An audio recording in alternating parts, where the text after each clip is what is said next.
शिव का दुख सह न सकी सती, लिया पुनर्जन्म। ओम नमः शिवाय। नमस्कार प्रिय दर्शकों, आज की कथा में आपको सुनाने जा रही हूँ कि क्यों सती जी ने पुनर्जन्म लिया, ताड़कासुर ने कैसे तीनों लोकों पर कब्जा किया, कामदेव क्यों भस्म हुए और महादेव ने क्यों पार्वती जी की परीक्षा के लिए 7 ऋषियों को भेजा, फिर देवी पार्वती ने ऋषियों को कैसे चुप करा दिया और कैसे शिव जी और पार्वती जी का विवाह तय हुआ। आइए आपको कथा विस्तार से सुनाती हूँ। शिव जी देवी सती को खोने के दुख से उबर नहीं रहे थे। वो कैलाश पर्वत पर हिमालय की गुफाओं में एकांतवास करने लगे। शिव जी अक्सर ध्यान में लीन रहते, लेकिन उस ध्यान में भी देवी सती प्रकट हो जाती। इससे महादेव का दुख और बढ़ जाता। महादेव सबका दुख हरते हैं, पर उनका दुख हरने वाला कोई नहीं था। शिव जी सती जी की यादों में खोए रहने से सृष्टि को चलाने में बड़ी बाधा आ रही थी। शिव जी का दुख और स्नेह देख देवी सती को पुनर्जन्म लेने के लिए विवश होना पड़ा, ताकि वो शिव जी को दुख से उबारें और सृष्टि का संचालन अच्छी तरह चलता रहे। राजा हेमवंत और मैनावती के यहाँ एक बेटी का जन्म हुआ, जिसका नाम पार्वती रखा गया। एक कोई और नहीं बल्कि सती जी ही थी। उधर शिव जी का वैराग बढ़ता जा रहा था। उधर ताड़कासुर राक्षस ने इसका फायदा उठाना शुरू किया। एक बार ब्रह्मा जी ने ताड़कासुर के कठिन तप से प्रसन्न होकर उसे वरदान दिया था कि उसकी मृत्यु केवल शिव जी के बेटे के हाथों ही होगी। अब उसने सोचा कि जब सती जी ही नहीं रही तो शिव जी का बेटा कैसे जन्म लेगा। उसने देवताओं को हराकर तीनों लोकों पर कब्जा कर लिया। इससे देवता लोग परेशान होकर विष्णु जी के पास गए। इधर कामदेव ने शिव जी का ध्यान भंग करने के लिए फूलों के बाण उन पर चलाया। फूल शिव जी की तीसरी आंख पर लगे और जैसे ही शिव जी की तीसरी आंख खुली, कामदेव भस्म हो गए। इस बीच देवी पार्वती 16 वर्ष की हो गईं और शिव जी को पति के रूप में पाने के लिए उन्होंने तपस्या शुरू कर दी। उधर महादेव को सती जी के पुनर्जन्म का आभास तो था ही, आखिर रचयिता जो वो स्वयं थे। इधर सभी देवता इसी प्रतीक्षा में थे कि कब शिव जी का फिर से विवाह हो और वो अपने एकांतवास से बाहर निकलकर उन्हें ताड़कासुर के अत्याचार से छुटकारा दिलाएं। इसलिए सभी देवतागण चाहते थे कि देवी पार्वती की तपस्या अति शीघ्र सफल हो जाए, ताकि शिव जी तुरंत देवी पार्वती से विवाह कर लें। इसलिए उन्होंने नारद जी को देवी पार्वती के मार्गदर्शन के लिए भेजा। नारद जी देवी पार्वती को मार्गदर्शन देने लगे कि वो कितना कठिन तप करें कि महादेव उनसे प्रसन्न हो विवाह कर लें। महादेव अब भी सती जी के स्वरूप से बाहर नहीं निकल पा रहे थे। वो अपने ध्यान में सती जी के उसी स्वरूप को देखते थे। इधर पार्वती जी कठिन तप की एक एक सीढ़ी पार करती जा रही थी।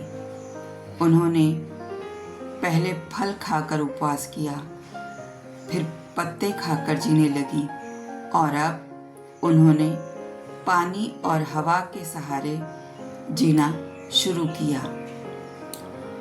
यहाँ देवी पार्वती तप की कठिन से कठिन सीढ़ी चढ़ गई।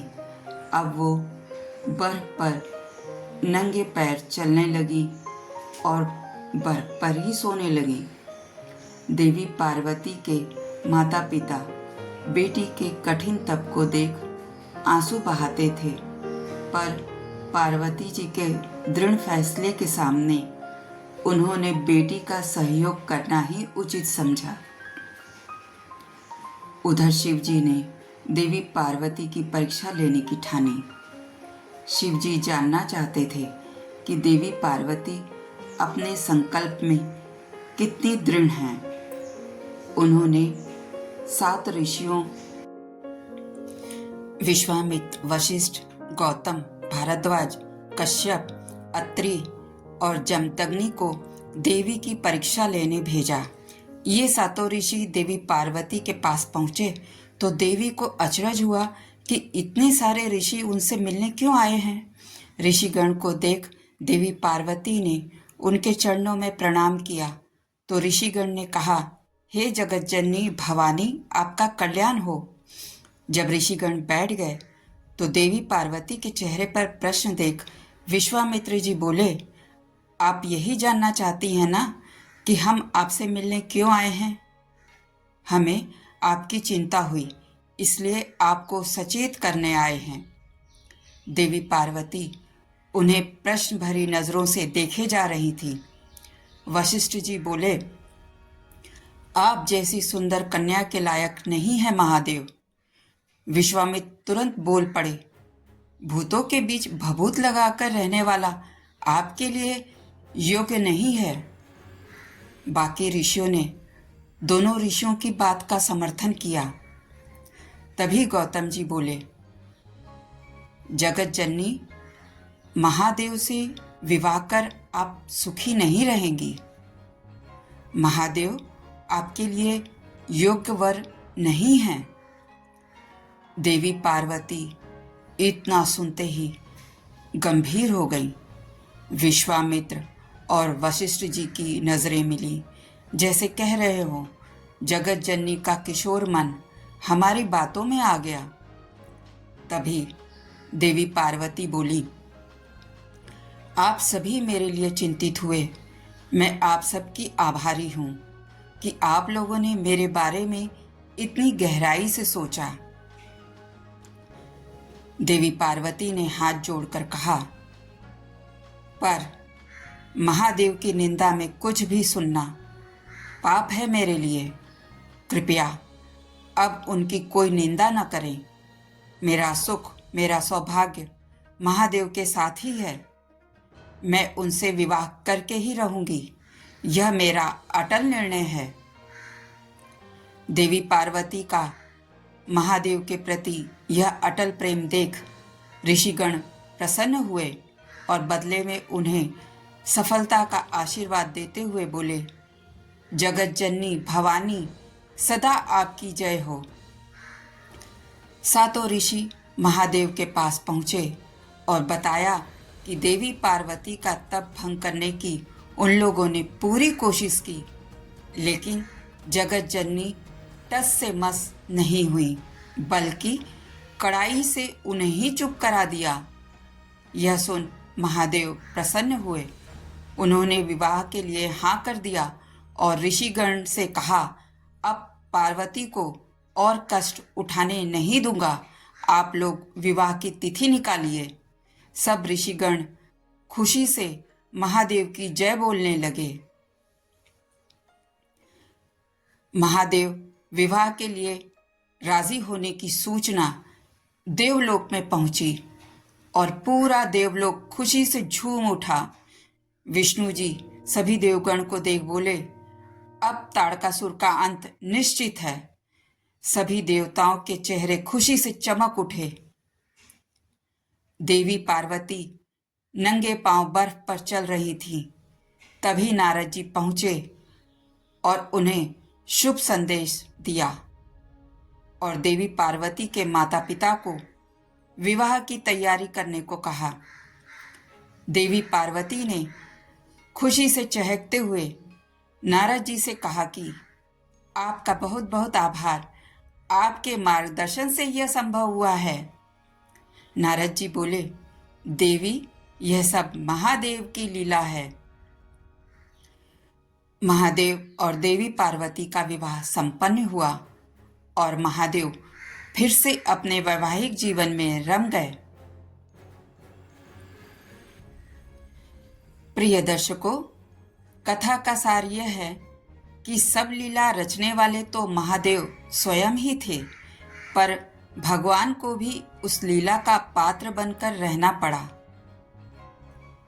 इसमें प्रेम की महिमा को भी दर्शाया गया है कि कैसे शिव जी के लिए सती जी को दोबारा पार्वती जी के रूप में जन्म लेना पड़ा। पार्वती जी के पिछले जन्म में उनके पिता दक्ष महादेव को बिल्कुल भी पसंद नहीं करते थे। कहीं इस जन्म में देवी पार्वती कोई दुविधा में तो नहीं है, इसलिए भगवान शिव ने पार्वती जी की परीक्षा ली। प्रिय दर्शकों, कृपया मेरे चैनल मून वीनस क्रिएशन को लाइक और सब्सक्राइब करें और बेल आइकन को अवश्य दबाएं। अगले सप्ताह फिर मिलूंगी एक नई कथा के साथ, इसी दिन इसी समय, यानी सोमवार शाम 4 बजे। तब तक के लिए ओम नमः शिवाय।